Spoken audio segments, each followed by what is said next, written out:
Hello everyone, we are from group 5. There's me, Asri, Rostian, and Wisnu. We will explain the integrated case for working capital management chapter. So the case in brief is still ski equipment, managing current assets. Dan Barnes, financial manager of Ski Equipment Incorporated, is excited but apprehensive. The company's founder recently sold his 51% controlling block of stock to Ken Koren, who is a big fan of EVA, or economic value added. EVA is found by taking after-tax operating profit and subtracting the dollar cost of all the capital the firm uses.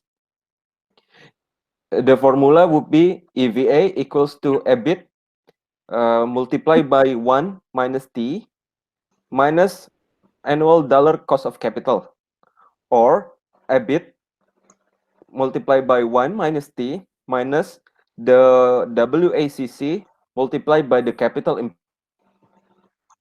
If EVA is positive, the firm is creating value. On the other hand, if EVA is negative, the firm is not covering its cost of capital and stockholders' value is being eroded. Current reverse manager handsomely if they create value, but those whose operation produce negative EVAs are soon looking forward. Coren frequently points out that if a company can generate its current level of sales with fewer assets, it will need less capital. That would, other things held constant, lower capital costs and increase EVA. Shortly after he took control of Ski, Coren met with Ski's senior executive to tell them of his plan for the company. First, he presented some EVA data that convinced everyone that Ski had not been creating value in recent years. He then stated in no uncertain terms that this situation must change. He noted that Ski's design and Ski's boots and clothing are acclaimed throughout the industry, but that something is seriously amiss elsewhere in the company. Costs are too high, prices are too low, or the company employs too much capital, and he expects Ski manager to correct the problem. Barn has strong belief that Ski's working capital situation should be studied. The company may have optimal amounts of cash, securities, receivables, and inventories, but it may also have too much or too little of these items. In the past, the production manager resisted Bart's effort to question his holdings of raw materials inventories. The marketing manager resisted questions about finished goods, and the sales staff resisted questions about credit policy, which affect accounts receivable, and the treasurer did not want to talk about her cash and securities balances. Coren's speech made it clear that such resistance would no longer to be tolerated. Barn also knows that decision about working capital cannot be made in vacuum. For example, if inventories could be lowered without adversely affecting operations, less capital would be required, the dollar cost capital would decline, and the EVA would increase. However, lower materials inventories might lead to production slowdowns and higher costs, while lower finished goods inventories might lead to the loss of profitable sales. So before inventories are changed, it will be necessary to study operating as well as financial effects. The situation is the same with regard to cash and receivables. So this is the table of selected ratios, ski and industry average. And this is the ski's cash budget for January and February. Question A. Barnes plans to use ratio in table 17.1 as the starting point for discussion with Ski's operating executives. We want everyone to think about the pros and cons of changing each type current asset and the way change would interact to affect profits and EVA based on the data in the table 17.1.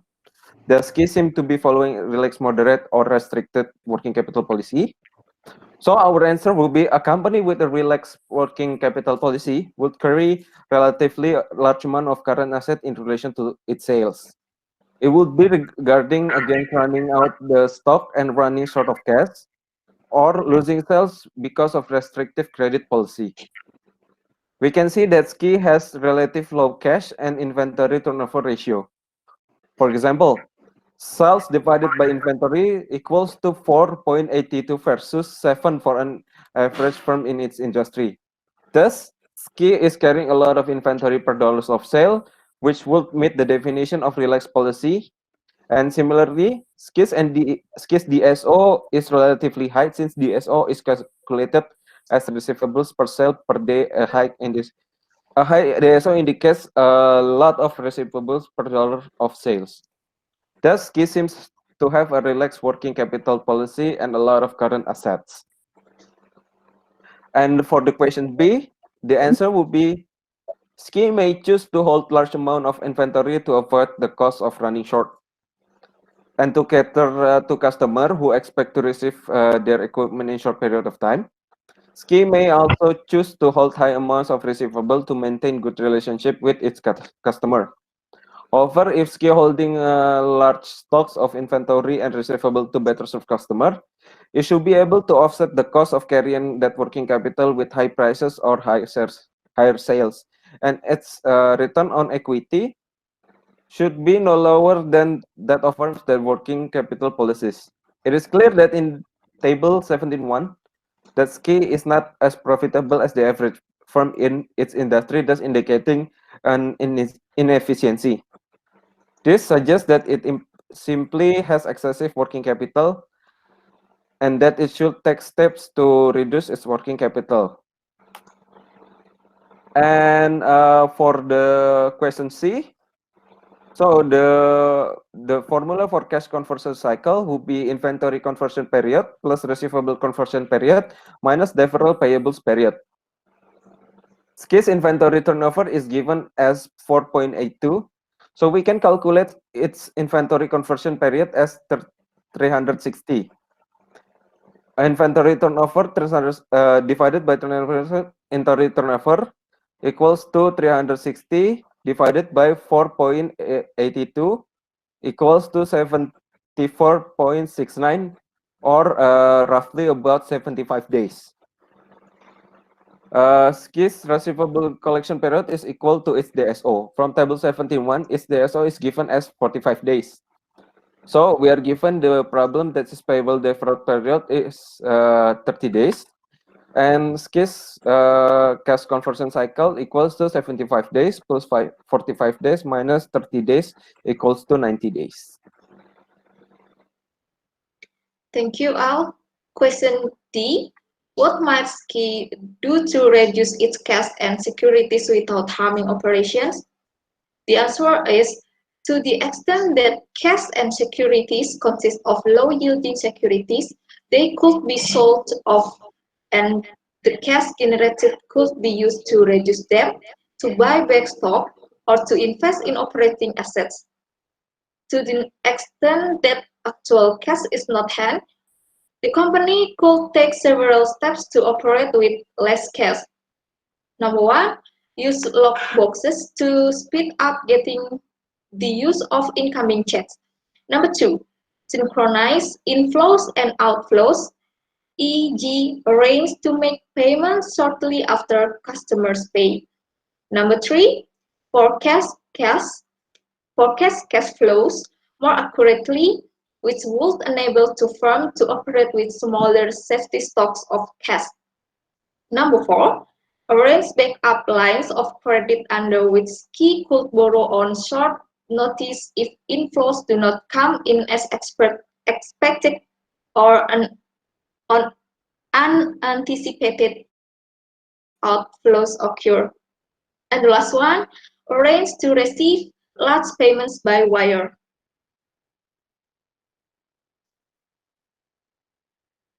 Next, to question E. What is float and how is it affected by the firm's cash manager or treasurer? The answer is float is the difference between cash as shown on the firm's books and on its bank's books. If the firm is highly efficient in receiving checks and getting them cleared, but those to whom it makes payments are not, then it will have positive net flow. If the firm collects checks into this, but those to whom Ski writes checks don't get them processed for 6 days, then Ski will have 4 days of net float. If the firm writes and receives about $1 million of checks per day, the Ski would be able to operate with $4 million less capital than if it had zero net float. Next, question F. Should depreciation expense be explicitly included in the cash budget? Why or why not? The answer is no. Depreciation expense is a non-cash charge and should not appear explicitly in the cash budget that focus on the actual cash flowing into and out of a firm. However, a firm depreciation expense does impact its tax liability, and hence depreciation affects its quarterly tax payments. Next, question G. In his preliminary cash budget, Barnes has assumed that all sales are collected and thus that Ski has no bad debts. Is this realistic? If not, how would bad debts be dealt with in cash budgeting cells? Hint, bad debts will affect collection but not purchase. The answer is the zero bad debt is unlikely to happen in the real world. When credit is granted, bad debts should be expected and anticipated. Collections in each month will be lowered by the percentage of bad debts. Payment will be uncharged, so the result would be that loan balance will be larger, and cash surplus balance will be smaller by the difference in the collection amount during the period. Next will be presented by Rostian. Thank you, Asri. Question is, so Barnes' cash budget for the entire year, although not given here, is based heavily on his forecast for monthly sales. Sales are expected to be extremely low between May and September, but then increase dramatically in the fall and winter. November is typically the firm best month when Ski ships equipment to retailers for the holiday season. Interestingly, Barnes' forecasted cash budget indicates that the cash company holdings will exceed the targeted cash balance every month, except for October and November, when shipments will be high, but collections will not be coming until later. Based on the ratios in Table 17.1, what does it appear that Ski target cash balance is appropriate? In addition to possibly lowering the target cash balance, what actions Ski take to better improve its cash management policies, and how might that impact its EVA? So the answer is the company's turnover of cash and securities and its projected cash budget suggests that company is holding too much cash. Ski could improve EVA by either investing the cash in productive assets or returning the cash to the shareholders. If Ski uses the cash for profitable investments, its cost will remain the same, but its operating income will rise, thereby increasing EVA. So, on the other hand, if the company chooses to return the cash to its shareholders, for example, by increasing the dividend or repurchasing shares of common stock, the company's revenue would remain the same, but its overall cost of capital will fall, thereby increasing the EVA. Next, for the question, what reasons might Sky have for maintaining a relatively high amount of cash? If sales turn out to be considerably less than expected, the company could face a cash shortfall. A company may choose to hold large amount of cash if it does not have much faith in its sales forecast, or if it's very conservative. Unfortunately, given its current pressure to perform, Ski's management does not have the luxury to be extremely conservative. For the next question, questions J, what are the three categories of inventory costs? If the company takes steps to reduce its inventory, what effect will this have on the various costs of holding inventory? First, the three categories of inventory costs are carrying costs, ordering costs, and the last is the cost of running short. Carrying costs include the cost of capital tied up, storage and handling costs, insurance, property taxes, and depreciation and obsolescence. Ordering, shipping, and receiving costs include the cost of placing orders, including production and setup costs, and shipping and handling costs. The cost of running short include loss of sales, loss of customer goodwill, and the disruption of production schedules. If the firm reduces the amount of inventory it holds, carrying costs will be lower. However, its ordering costs will increase because the firm will set up production runs more frequently.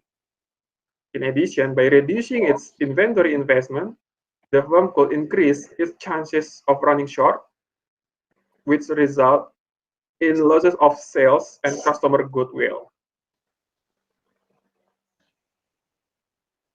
Okay, thank you, Next, Rose. okay. Thank you for the question K. The question is there any reason to think that Ski may be holding too much inventory? If so, how would that affect EVA and ROE? The answer is, as pointed out in the question A, Ski's inventory turnover of 4.82 is considerably lower than the average firm turnover, which is 7. This indicates that the firm is carrying a lot of inventory per dollar of sales. By holding more inventory per dollars of sales than is necessary, the firm is increasing its cost, which reduces its ROE. In addition, this additional working capital must be financed, so EVA is lower too. Next, question L. The question is, if the company reduces its inventory without adversely affecting sales, what effect should this have on the company's cash position, one in the short run and second one in the long run? Explain in terms of the cash budget and the balance sheet. The answer is, reducing inventory purchases will increase the company's cash holdings in the short run, thus reducing the amount of financing or the target cash balance needed. But in the long run, the company is likely to reduce its cash holdings in order to increase the EVA. Ski can use the excess cash to make investments in more productive assets, such as plant and equipment. Alternatively, the firm can distribute the excess cash to its shareholders through higher dividends or repurchasing its shares. Okay, question M. The question is, Barnes knows that Ski sells on the same credit terms as other firms in its industry. Use the ratios presented in table 17.1 to explain whether Ski's customers pay more or less promptly than those of its competitors. If there are differences, does that suggest that Ski should tighten or loosen its credit policy? What four variables make up a firm's credit policy, and in what direction should each be changed by Ski? So, Ski's DSO is 45 days as compared with 32 days for the average firm in its industry. This suggests that Ski's customers are paying less promptly than those of its competitor. Because the firm's DSO is higher than the industry average, the firm should tighten its credit policy in an attempt to lower its DSO. And the four variables that make up a firm's credit policy are: one, discount amount and period; second one, the credit period; the third one, the credit standards; and the last one is collection policy. And then the question N, does Ski face any risk if it tightens its credit policy? A tighter credit policy may discourage sales. Some customers may choose to go elsewhere if they are pressured to pay their bills sooner.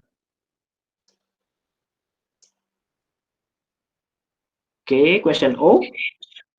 If the company reduces its DSO without seriously affecting sales, what effect would this have on its cash position, one in the short run and second one in the long run? Answer in terms of the cash budget and the balance sheet. What effect should this have on EVA in the long run? The answer is, if customers pay their bills sooner, this will increase the company's cash position in the short run, which would decrease the amount of financing or the target cash balance needed. Over the time, the company would hopefully invest this cash in more productive assets or pay it out to shareholders. Both of these actions would increase EVA. Okay, thank you. That's all from us. Don't forget to like, comments, and subscribe. Okay, bye.